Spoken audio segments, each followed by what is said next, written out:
Hey everybody, welcome to the Ronline Report. Look who's here again. It's our man, 212 star Derek Lunsford. Derek, how are you, sir?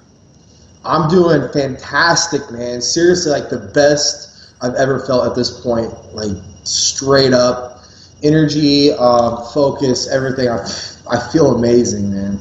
It's crazy to think that 1 year ago today, you were just this kid from Indiana that was moving up a weight class, going into the USA. We were all in Vegas 1 year ago today because they're all out there again doing it. And I know I miss it, man. I wish I was there. You're on the poster. Yeah.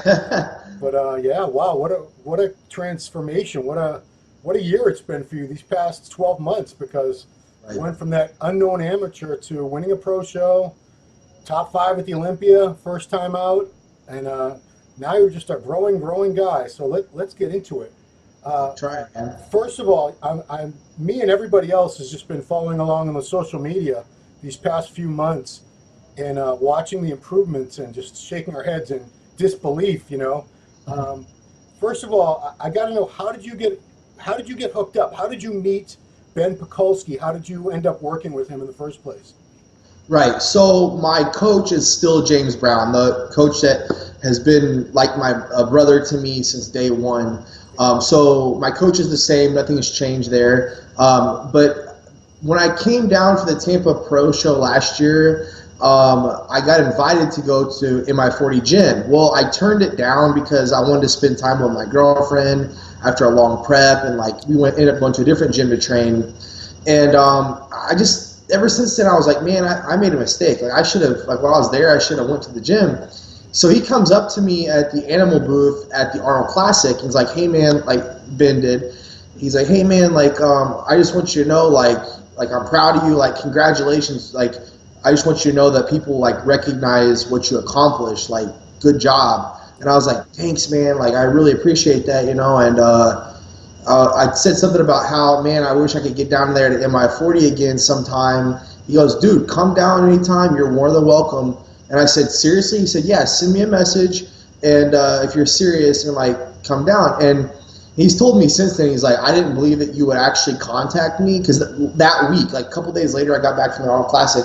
I sent him a message, said, hey man, if you're for real about me coming down, I would like to come visit and train with you and check out the place. And he was like, yeah, sure. And he says all the time, he'll invite certain people here and there, and they're all talk yeah, I'll come, but they never do. So I went down with my girl back in April. I booked a flight, 5 days, whatever, to be down here, and I think a little bit she thought it was a little mini vacation. It's kind of what I told her, but in reality, I already had it in my heart that I was looking for an apartment. And after the second day or third day of training with Ben, I signed a lease. I knew, I said, I'm moving. And he was he went from I can't believe that you actually came down to train with me for a couple days to, holy shit, this dude's actually that committed. And he goes, okay, if you're that committed, I will give you my all if you give me your all. And I said, let's do this, man. So you decided to move down there after what, 2-3 workouts with him? Yep. After the first workout, I told my girl, I said, I'm 95% sure I want to spend another day or two to get to know him and everyone else. Mm-hmm. But other than that, I said, I have to move. This is just in my heart. I've always tried to put myself in the best positions to win and be my best. So even taking certain jobs that wasn't as laborious, so I could get my meals in and stuff, everything I've ever done, I've tried to put myself in a position to be my best and move forward, So everyone's going to want to ask, Derek knows how to train. Derek's got himself to that point where he was top 5 at the Olympia, training on his own. Or I don't know, does James Brown have anything to do with your training, or he just always handled your nutrition and supplementation? No, man, I YouTubed everything when I first started bodybuilding. I looked up Jay Cutler chest workout on YouTube, or Phil Heath arms, or Ronnie Coleman back, or whatever. And I would just learn from these guys, and I've always been intrigued on how to train smarter, because let's be honest, man, everybody in bodybuilding, or the top echelon of guys in bodybuilding, they all work hard. Yeah. And they're all genetically gifted. Yeah. So what really separates the guy who, if you're working equally as hard, training smarter and more effectively yields more growth and, ultimately a better physique. And on top of that, longevity of career, prevention of injury. Yeah. So I've always been intrigued on training smarter, and I've kind of just developed my own way. It was like the same thing every week. Yeah. Chest on Monday, back on Tuesday, legs on Wednesday, shoulders, then arms, then legs again, take a break. So now this year I'm training with Ben. Every day and every week is different. I don't know what I'm walking into. He'll say, okay, tomorrow we're training hamstrings and quads, or back or in tricep, or like whatever. He'll let me know ahead of time, like what we're gonna probably train. Yeah. But I don't know what we're doing or anything. Like he won't. I can't even say it's heavier weight or more time under tension. It's just there's a different challenge to the training, to my body, like different challenge to my body in training every day, whether it's metabolic stimulus or strength or whatever, but training smarter and more effectively, more methodically, like it's taken my physique to a whole nother level. So tell me about like the first couple workouts with Ben. Like what was different about the way he was training you versus what you've been doing on your own all these years? I shouldn't say all these years because you haven't been doing it that long, but on your own. I mean, when I first walked into the gym, I'm like, oh my God, this is a bodybuilder's playground. Like I can't wait to use all this equipment. Yeah. We only do like the basics and the same stuff in our training like every week, but it's just a different way of like training, whether you go a little heavier, more reps or more whatever. We do very similar exercises to what I've always done.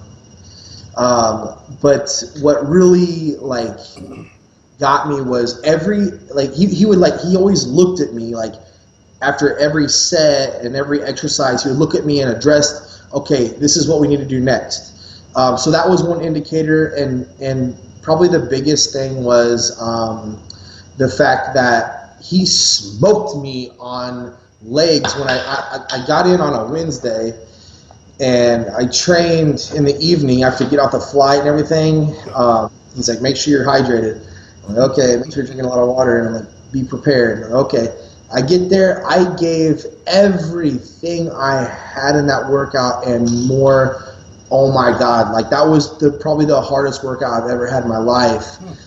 And he goes, at the end of it, it was about 3 hours. Wow. He goes, at the end of it, he goes, yeah, we're about like a 3 out of 10 workout here. 3 out of 10? He's like, we're in about third gear right now, wow. And we have at least 2 or 3 more gears to go before we start training hard. And I go, that was the first day, and I thought to myself, I went back to the hotel, and I was like, looked at my girl. I was talking to my girlfriend, and I was like, I have to move here, but like I don't even know if I can handle this when I'm prepping. Like this might be like too much, but I was like, I have to do it. If I want to be my best, I have to do it. Sorry, my dog. It's okay, we like dogs. But I was like, so whatever it takes to push me to be my best, I've got to put myself in that situation, that position to be there. Here, hey, go away, come on. So I remember when Ben had a column in MD a few years back, and he did have a lot of really unique ideas about training, a lot of different methods. Like I remember just one small example. I remember he said like on lat pull downs, he didn't just hold the bar and pull it down. He would try to, even though his hands never moved, he was trying to pull the bar apart as he pulled down. Just weird little things like that. Innervation training, I think he called it. Yeah, we trained back today, and he's been really trying to hammer my lower lats because we've been trying to bring those up. But for example, like that, like instead of bringing the elbow back and squeezing back, that takes away from the lat. You're actually using your teres and your traps when you do that. So like if I'm this way and I'm doing a lat pull down, actually pushing my hand away from me. Is actually engaging the lat, like a pullover. Yeah. Huh. Like so, doing something like that. So like little critiques like that I never thought why, and another thing I was like, man, I got a good back, and he's telling me, he's like, your back's good, but we can make it so much better. I'm like, are you kidding me? Like, that's my best body part. Like, if you were to say I have a best body part, I'm like, that's the best thing I have. And he's like, nah, we can make it so much better. Yeah. And I was like, all right, man, let's just do it. So I just like with James, with James as my diet coach, I just totally listened to everything he said. I did it to the T.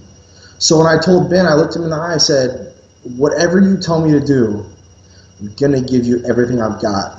He said, okay. And I think at first, like most people say that kind of stuff, and he didn't really like, okay, we'll see. Right. But now he'll like not only believes it, but he tells other people like that he really can't believe that. I don't know. I don't want to say like I'm something special or that way, but like I literally give my all to him every day, every rep, everything. So does he say you're at level? That was like a 3 out of 6 or something. I mean, how close to the full potential does he tell you you're working now? I think both of our mindsets, we will never be at a 10 out of a 10. It's kind of like saying,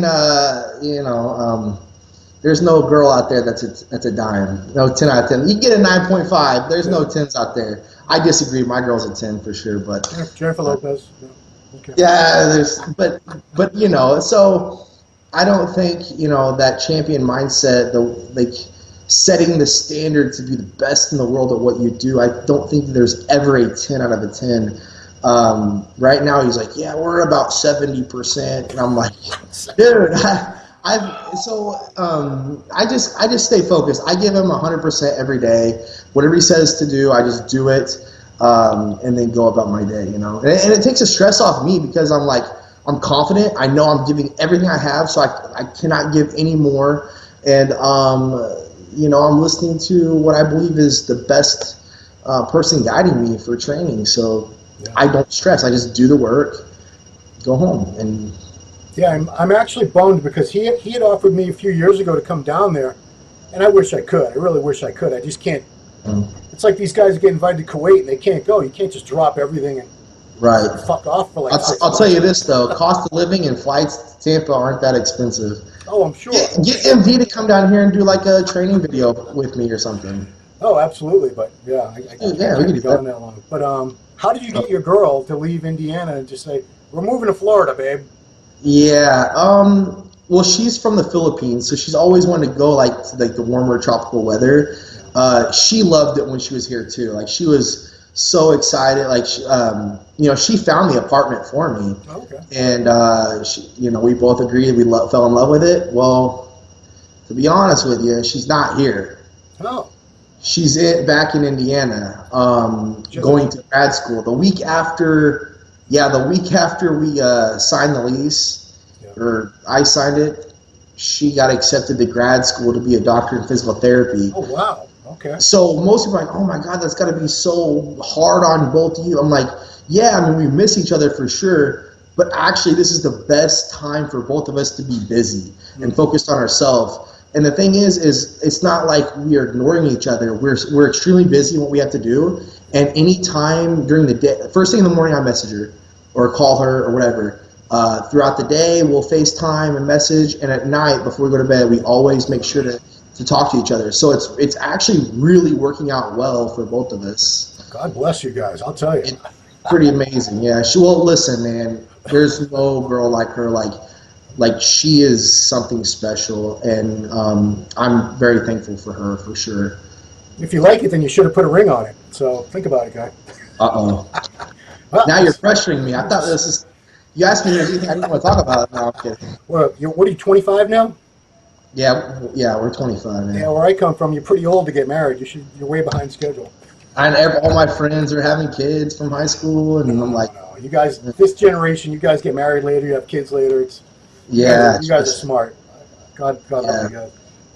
Okay, so of course, I had to have you on because there's a little bit of controversy. Yeah. I want everybody to get along. I don't want any misunderstandings between you guys. You guys are all champions. I did a video based on this because Flex and Jose were kind of tiffed at me, I guess, because and I don't know why, because I never said you're going to beat either one of them. Yeah. You can. Huh? No, I mean, I never said that. I never say anyone's going to beat anybody because you never know. You never know. I've been to so You know many. what? Even I say that. Look, I say how confident I am about winning this year's Olympia because I am. I know what I'm bringing. Here's the thing. At the end of the day, look, we should all, I agree 100% with you. We should all come together and be friends and support one another. Look, man, like, I genuinely want all these guys to show up at their very best, and I want the best guy to win. Do I think that can be me at all of our best? Absolutely. Like, it would be ridiculous for me to not think that. Because here's how I feel, man. Yeah.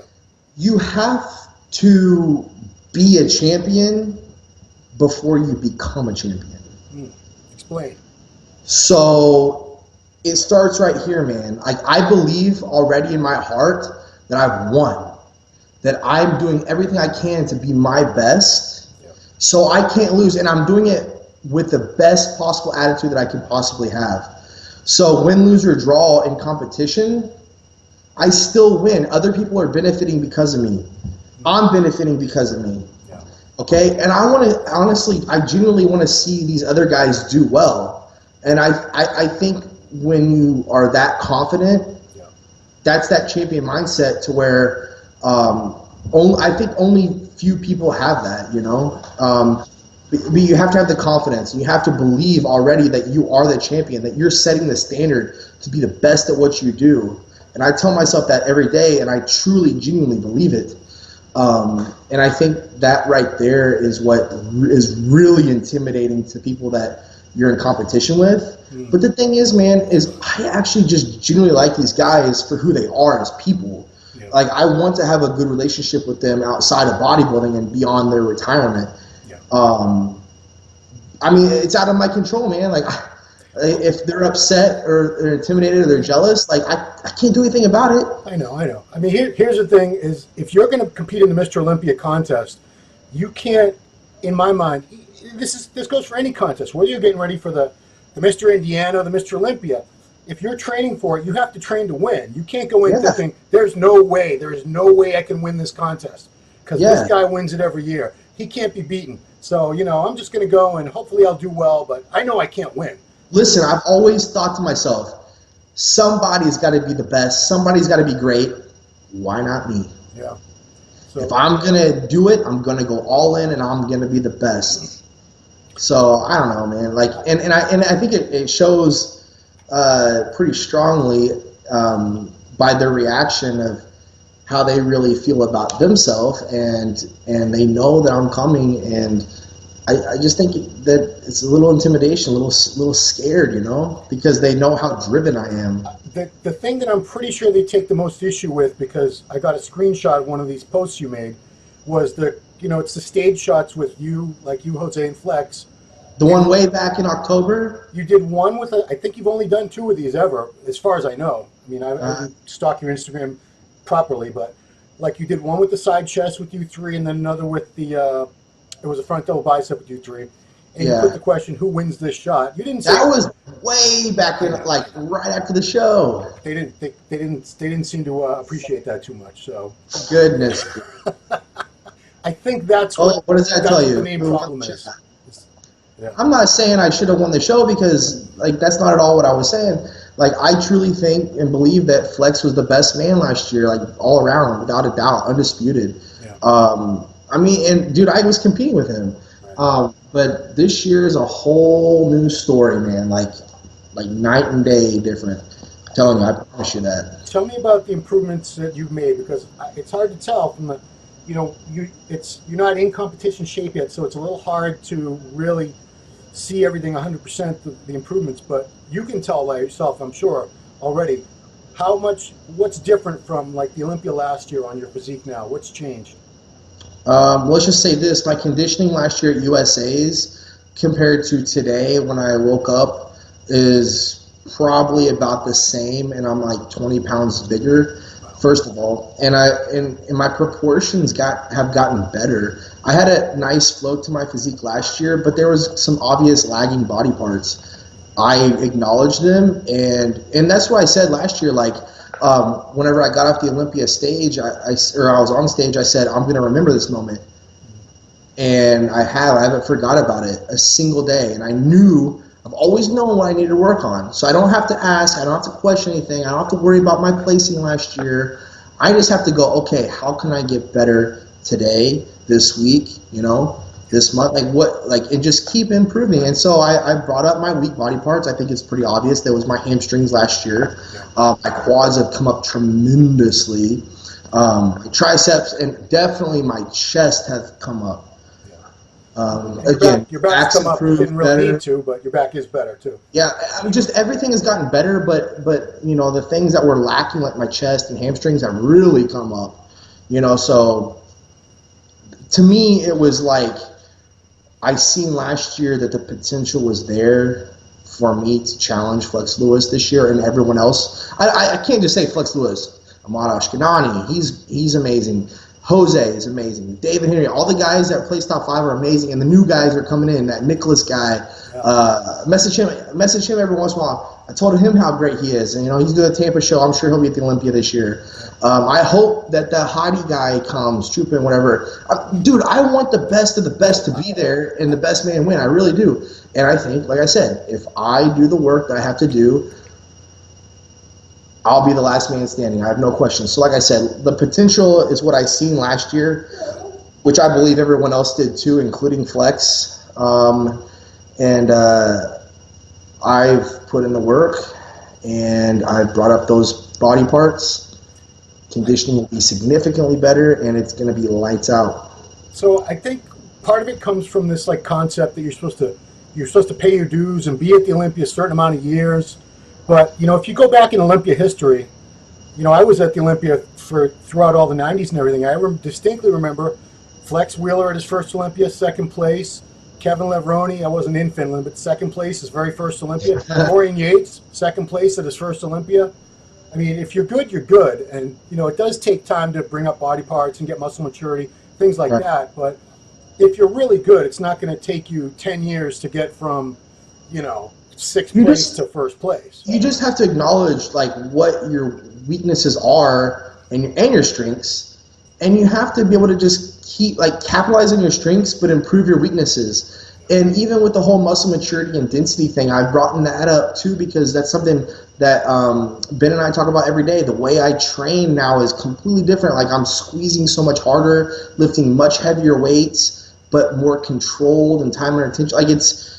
So the way I train has developed that density and more muscle maturity. And yes, of course, it's going to take more time, but you just have to acknowledge your weaknesses and just improve on them. It's just self-development, self-improving.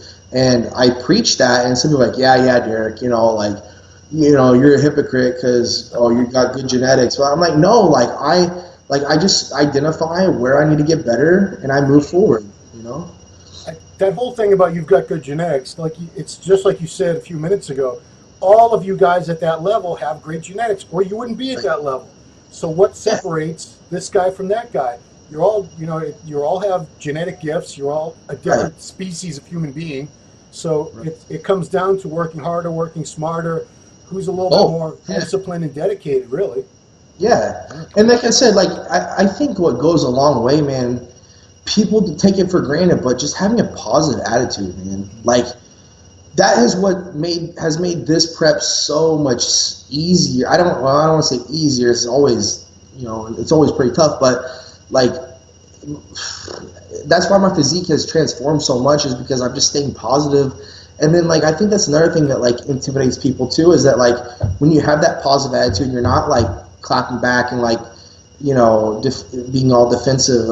I don't care, man. I just want to be the best me I can be, and I hope that other people, whether it's fans, friends, family, whatever, business associates, whatever, I want people to benefit because of me. I've always felt like that. Yeah. If I'm winning, I want people around me to win, and I wanted to build this positive camaraderie with the people I'm around. And if you want to be involved, then great. Let's do this together. If you don't, and you want to try to bring me down, then I honestly, dude, you might think I'm crazy, but I really don't get affected by it. I don't lose focus. I tell people that message me and stuff this and that drama. I go, dude, I just don't let it bother me. I really don't, man. Do you get people texting you all the time saying, you got to check out this or that. Look what they said about you. All the time. But I'm just like, I usually ignore it, but sometimes like, yeah, it's okay. Like, and honestly, man, like with my faith, like I honestly pray for the people that like, that try to bring me down. I truly try to bring me down. Like I actually pray for them to have like a softened heart, you know, like turn it around. And I think there's been a couple that's done that. There's always going to be somebody that wants to see you fail. Right. And that's something I learned a long time ago is there's always people that want to see you fail and want to put you down. And I've always known it. I've always known in my heart, the more successful that you are, the more that you put yourself out there, the more that's going to come in. And I was already prepared for it years ago. When I first started bodybuilding, I realized like I want to go to the top. I'm like, I got to condition my mind to accept it, you know? And the more I do this, the more I have to accept the negativity. Yeah. But that's why it's just easy for me to shut it out. I'm like, this doesn't matter, man. It really does not matter in my life. Yeah. If I can make it better for them, great. But it doesn't affect me. So this is a very historic Olympia because, you know, I consider 4 men to be the founding fathers of the 212. Kevin English, and he's already he's retired as far as I know. I don't think he's ever coming back. Yeah. And David Henry, Jose Raymond, and of course Flex Lewis. And all 3 of those guys have announced that this is it for them. This is their last Olympia. Is it David's last Olympia too? I believe he did. Someone told me that. I'm not saying 100%. I was wondering if he was or not. Yeah, he's been competing as a pro since like 03, 04. Yeah. You know, he had a hell of a run. But, you know, this is kind of historic. It's one of those changing of the guard Olympias where this is the last time we're going to see all the established OG veterans like that up there.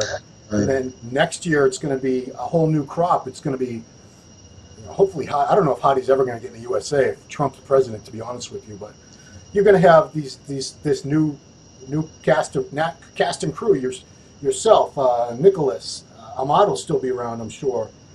Who else? Who else is the newer guys? Clarita is probably going to be moving up there eventually to the top spots. But it's kind of like we're going to see a whole turnover in 1 year, which is insane. Yeah, and that's why I actually feel extremely privileged and honored to be on stage once again with these guys. I said it on stage at the Olympia last year. I don't know if you can read my lips from any of the video, but I turned to the guys after prejudging, after the first call-outs, and I shook all their hands, whatever, gave them hugs, and I told each one, I said, thank you for making my dreams come true. And I said this the other day in one of the seminars we had down here in Florida, Tim Gardner's posing clinic. I said, this is a true story of when your idols become your rivals.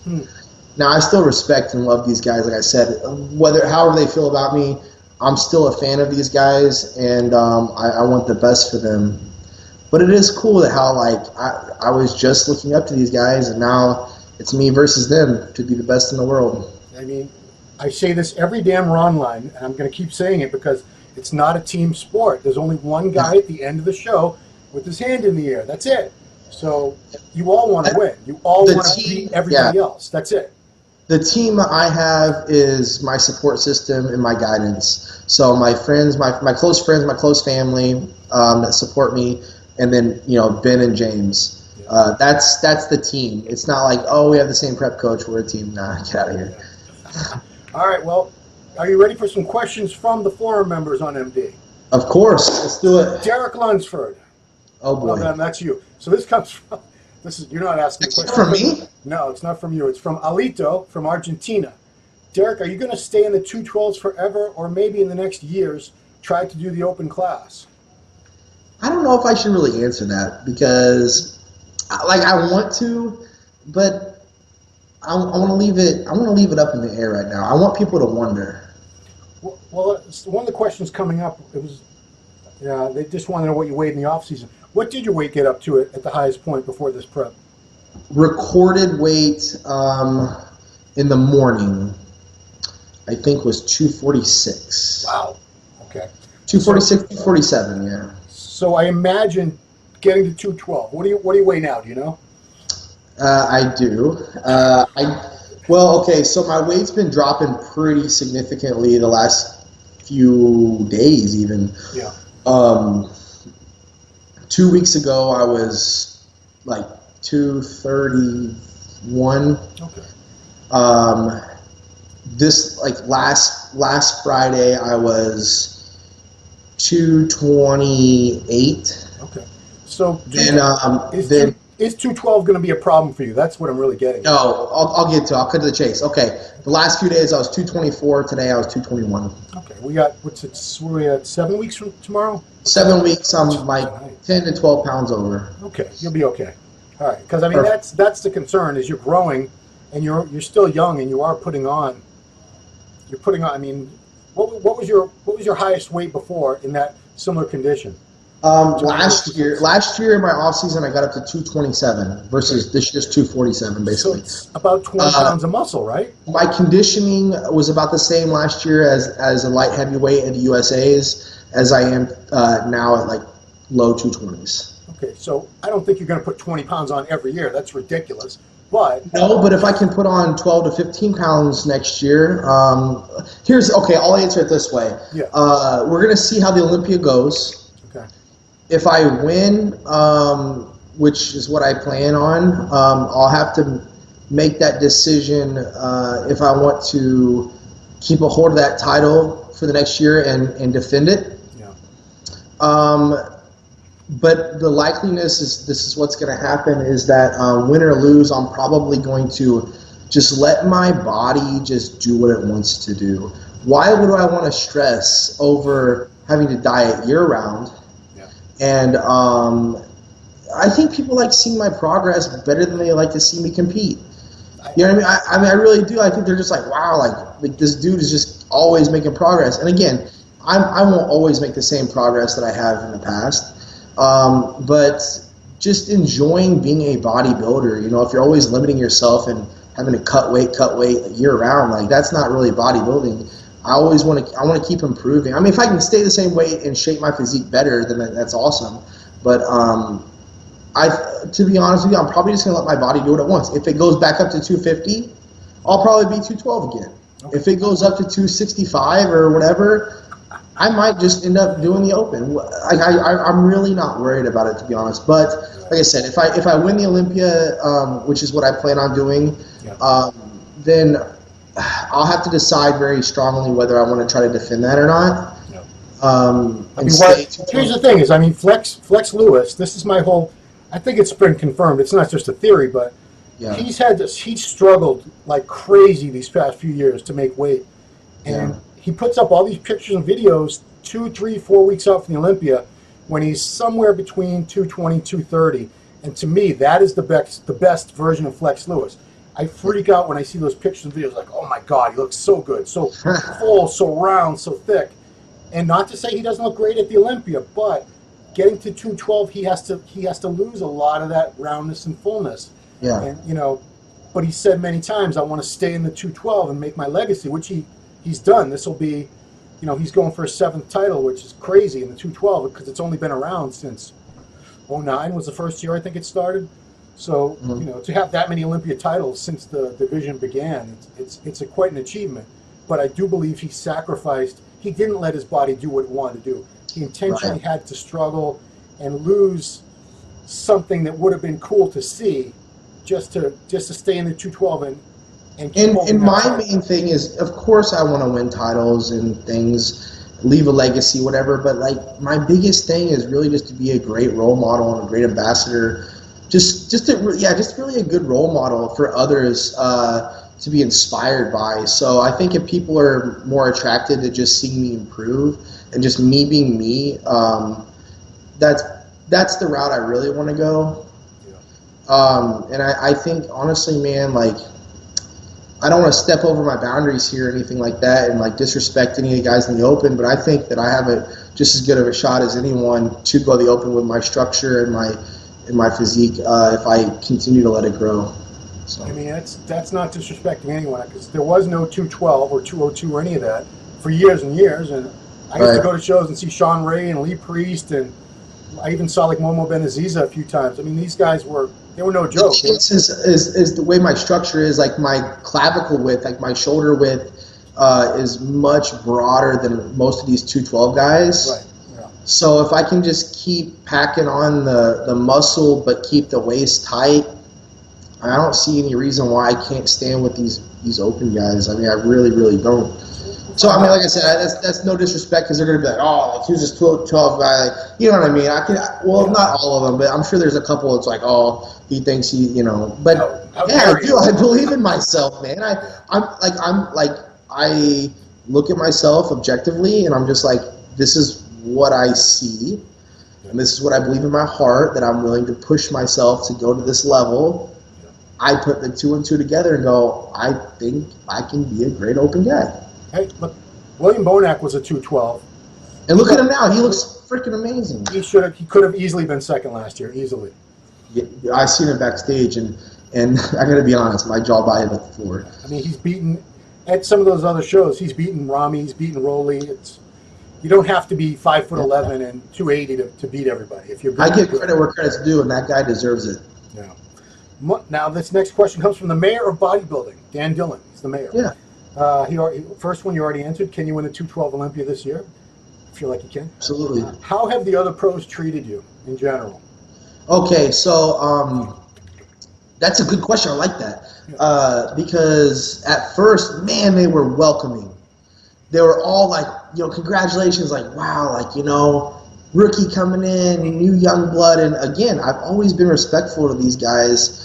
I've never intentionally tried to disrespect any of them, and because I truly care about people. And anyway, they were super welcoming.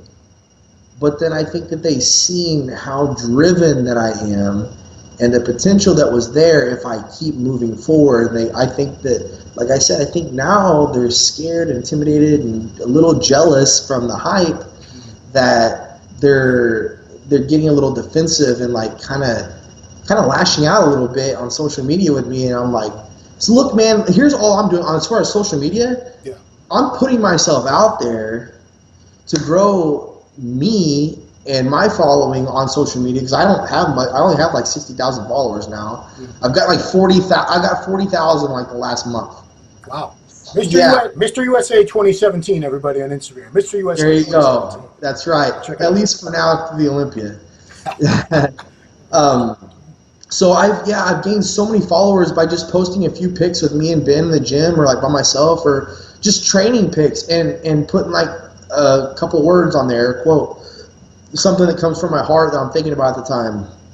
And it's honestly for me to grow social media and be more well known. But like I said, I want to inspire people, and the more following that I have, the more we can come together and build positivity. It doesn't have to be like, oh my God, Derek's so amazing, blah, blah. It's just like, no, it's like, I want to see someone say like, man, like that really motivates me to like hit my goals and crush my goals. I don't care if it's bodybuilding. Like, it's awesome if it's bodybuilding, but if it's anything, and like, man, it makes me want to just work harder at blah, blah, blah. Like that, I'm like, yes, that's what I'm trying to do. So that's why I do it. And then, like I said, these other guys, competitors, they're like, oh, like, why is he doing that? Like, that's disrespectful. Like, oh, like, no, I'm doing the same thing you are. You know what I mean? Just a small example. You posted a picture where Ben was off to the side and you were hitting this pose. Yeah. And someone said, he posted the same picture. Like, they thought you duplicated the same exact picture that Flex Lewis had just posted. Did you intentionally take the same picture? And if you did, I don't see that that's so disrespectful, because you're going to be hitting the same poses next to each other in 7 weeks on stage. Yeah. So I don't know. I don't know why everyone's getting their tail feathers in a row. It's just like, take it with a grain of salt, man. Just read the post for what it is. Take the inspiration for what it is. Don't look too much into it, man. People in their free time, we have so much time to think and wonder and question things. If you're scrolling through Facebook or social media, just don't think too hard into things. Just if you see a post and you like it, then try to draw some positivity from it for your own life. It doesn't have to be for me. Just do it for yourself, Okay. That's what I do. If I see a lot of negativity on like someone's feed just keeps coming up, I delete it. Yeah. I delete them. I block them or whatever. I don't block them, but I don't follow their stuff. Yeah. But if I see someone, I'm like, hey, I think that like I'll scroll through like someone like this person you may know, and I'll look on their thing. I'm like, hey, they have a lot of positive stuff that I feel like that could benefit me if it popped up on my screen on my feed, and I go in at them, and that's just. I don't see how people don't get that. Some people like, all their social media is them bitching all the time. No, think about this. It confuses me why people say, my whole news feed is just negative. What? Stop following negative people. Then why are you even following them? You know what I mean? Like, it makes me laugh. Okay. So Dion wants to know, did you play any team sports growing up? You were an excellent wrestler, correct? Yeah. Yeah. No, I was a terrible athlete. What? I was like that middle ground, okay. Where I wasn't exceptionally talented, but I wasn't like god awful at any sport. Yeah. But I worked hard. That was the thing. I always made sure to work the hardest. And my girlfriend laughs at me now, but I pride myself so much that I got 5 awards for being most improved in my high school career out of 8 opportunities for the whole team. Like that's still it. Oh, most improved. Oh, you sucked and you got a little better. No, it means I worked my butt off day in, day out, year round to be the best I could be. So think about it, like one person, 8 opportunities gets it 5 times. One person out of a whole team. And that was 2 different sports. You didn't try to play basketball, did you? Gave that up. Okay, I mean, but you tried. After middle school, I was like, I loved basketball though. I loved it. Yeah. I wanted to be the next Michael Jordan NBA star, and you realized that wasn't for me. Yeah, but that's okay because I did the same thing with wrestling too. I put my heart and soul into wrestling, and I did become a collegiate wrestler, a national wrestler in high school and things, and I did pretty well. But I realized, man, like there's not going to be a future for me in wrestling. Yeah. So I think it's important that we realize this. Just like Phil Heath was a basketball player, there's not a future in basketball for him. There wasn't a future in wrestling for me. I need to focus on my future. I found that through the NPC bodybuilding to the IFBB Pro League. I realized there was potential for my future in this, and I went for it. Okay, next question from him. Did you start training with the goal of being a bodybuilder, or did someone just recognize your potential to be a good bodybuilder? I love to train, man. So like with sports, I was in the gym training for wrestling. It was I was training like a bodybuilder, but thought I was training like for wrestling. Does that make sense? Yeah. Because once I went to college to actually get with a real trainer for our college team, it was completely different style of training than what I'd been doing in the gym. Right. So once I quit wrestling and I transferred schools in college, I just kept working out. That was really the only thing in my life that was consistent besides me going to school. Like, I hated working as a server, and I really hated going to school even though I knew I had to get my degree, which I did. Yeah. But I was like, man, I need to find something I love that I'm passionate about and like to pursue in my life, my career. And so people were talking about bodybuilding. There's bodybuilders in my gym, and somebody online reached out to me. I was like, hey, like, do you compete? Like, I'm in this. I have no idea who it was. They might have been somebody in the industry. They might not have. They're like, you should look into competing. Like, you have a really nice physique. And I was like 150 pounds. And I'm like, nah. Like, at first, to be honest with you, I'm like, I'm not doing that. I'm not wearing that thong on stage, a bikini thong. Like, I'm not doing that. I'm a fighter because I was doing other martial arts. And I was like, I'm a wrestler. I'm a fighter. I'm not a pansy. Like, I'm not doing. That's a pageant. I get it. And then I realized, I'm like, you know what? Like I said, I always talk about how I watched the motivational YouTube video, and I seen these bodybuilders on there, and I just got so inspired, motivated one day that I just literally go, okay, all right, that's it. I had to. I was in a place where I wasn't myself. Like, I wasn't focused on a goal. And I've always been goal-driven. That's just who I am. If I don't have a goal that I'm striving for, it messes with me, and I feel like I'm a nobody. I'm really insecure about myself if I don't have some sort of goal I'm striving for every day. So, okay, I have to have this goal. I'm going to compete. And that's when I got with James back in 2014.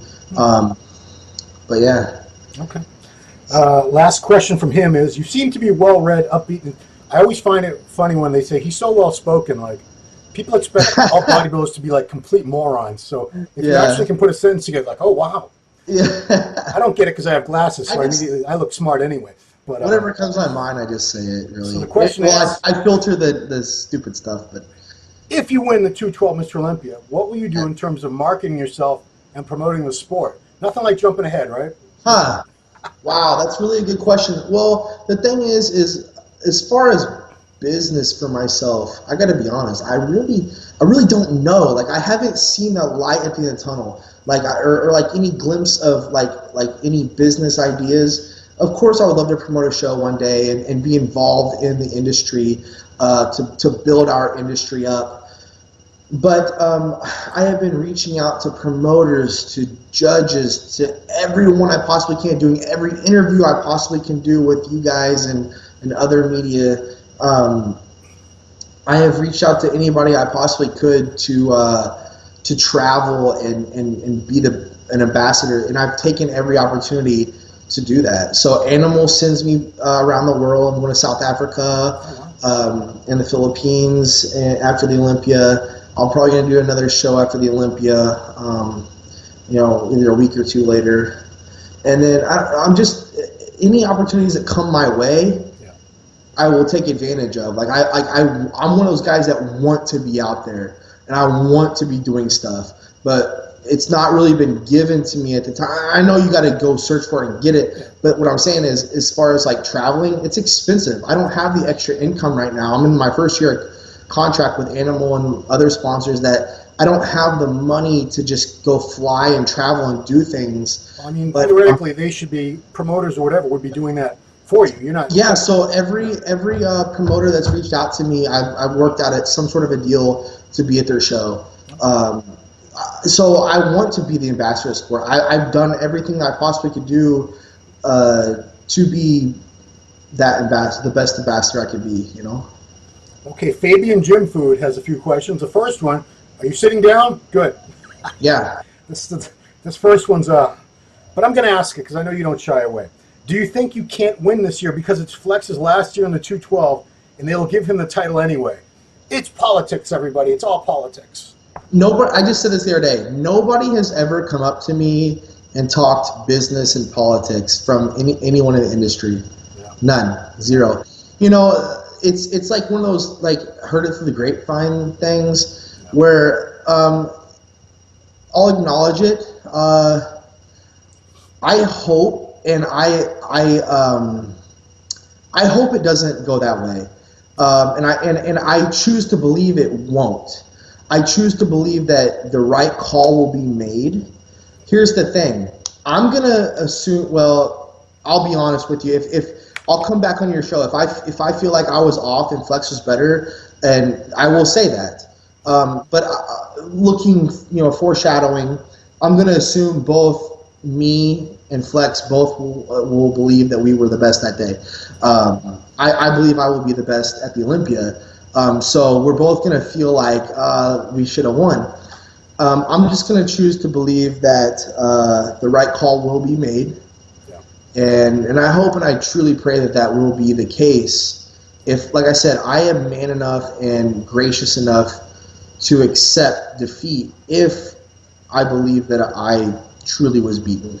But like I said, I'm winning this year. Yeah, I mean, you can't go into a show again like that. I can't win, but I can't win because it's his last year, and they're going to give it to him. He could come in with like one leg cut off, and that's ridiculous.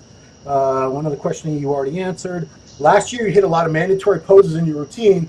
Do you plan to hit some more individual poses in your Olympia routine? Now he's cracking on your routine. Yeah, I think you'll be excited to see a couple of different poses. Your favorite classic pose? No. Did you no? Actually, no. Did you? Even in my guest posing, I've been hitting that like classical front double bi to the side. Okay. No, I do like that. There's a couple others that Ben and I have been playing with. Yeah, I see on your Instagram you've been posting some, twisting single bicep back Yeah. shots and things, different things. Yeah, so I think I'm gonna play around with that a little bit and stuff too. I haven't got my posing routine together yet, but the music's on its way. So that was the first question from the next guy, Michael Edwards. How much do you work on your posing? Do you have a set time that you put aside every day? Pretty much every day. Okay. Whether it's like after my workout or if it's after cardio, there might be a couple days where I don't do any posing, but pretty much every day. Okay, what is your workout split? That changes all the time, I'm guessing now. It changes all the time. So I'll explain real quick. Last year it was all the same. So Monday was chest and abs, Tuesday was back, Wednesday was legs, quad dominant. Thursday was shoulders, Friday was bis and tris, and then Saturday was legs again with the hamstring dominant. Rest on Sunday, cardio every day. Yeah. This year it's been I might train legs once a week. I might train legs twice a week. I might train legs 3 times a week. It might be hamstrings and back, or it might be back and bicep, or back and triceps. It might be chest and biceps. It changes so much, and the style changes daily and weekly that I can't tell you what we would do. Is this Ben saying this is what I think he needs based on what you've been doing? He looks at me and he says, this is what he needs, this is what we're going to do. Even if it's like, oh, we're hitting back today, is it lats, like lower lat dominant, or is it going to be more traps? Or, you know what I'm saying? Like, it's just, or like, and the thing is too, here's another thing, like if I'm doing chest and all of a sudden, like, and we weren't planning on doing triceps, and if he's like, I need you to go warm up your triceps and get some scapular contraction, like, so we'll actually do a little bit of back and triceps before we do chest sometimes, just so that I can get my chest activated or my proper position for chest activation. That wasn't even supposed to be done that day, but it was because like I was like, if I'm shooting my shoulder forward and not contracting my scapula back, then it's going to cause pain in my elbow. So if that's the case, and I'm not controlling my form, then okay, well, we're going to have to make adjustments in this next exercise. Or this Pakulski guy sounds pretty bright. Okay.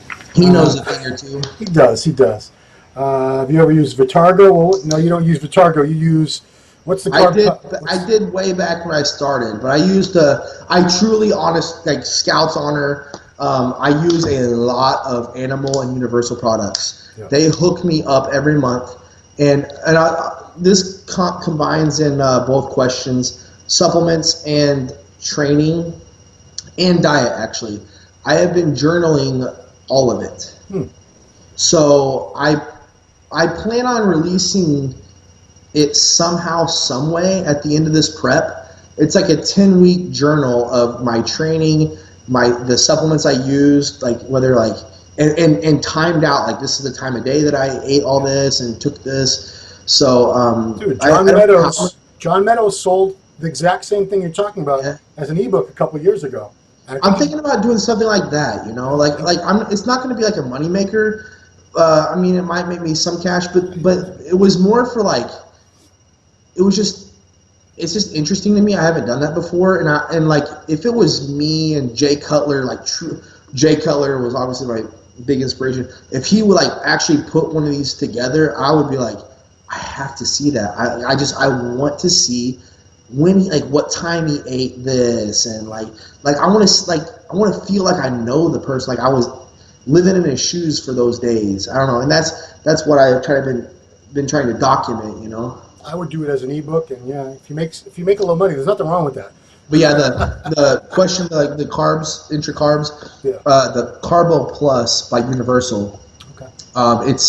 It's inexpensive and it's effective, and it's what I've used for months. Have you tried Evan's product, Animal Meal, yet? It's good. I tried it before I started prep. Obviously, I'm not taking it now because I'm eating whole food.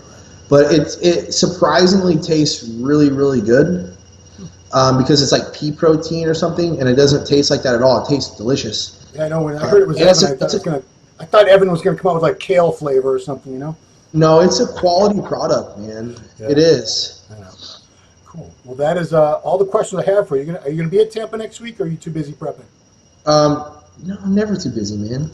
Well, I mean, you're prepping. I wouldn't expect you to hang out at a contest for No, I have to be there to support the show on Friday.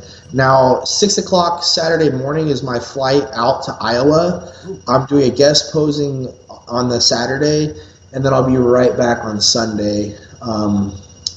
So, yeah, I mean, are you going to be here? I'm going to cover the show, but mostly I'm going for the Muscle Vodka pool party.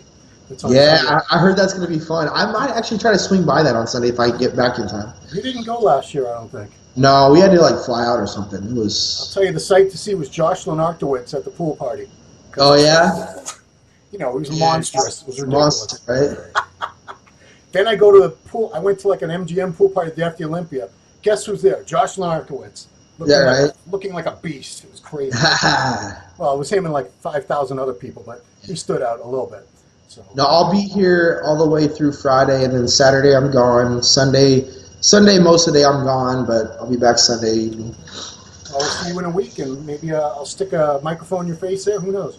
All right, cool. Whatever you need, man. Like I said, man, anything I can do for you guys, man, you guys always supported me and stuff, and that goes along with being an ambassador of the sport. Look, we need guys doing more interviews and being out there and doing more. Like, why aren't other bodybuilders doing this? Like, aren't you supposed to represent the sport? Like, put yourself out there, guys. Come on. Well, I'll be harassing many of them for interviews.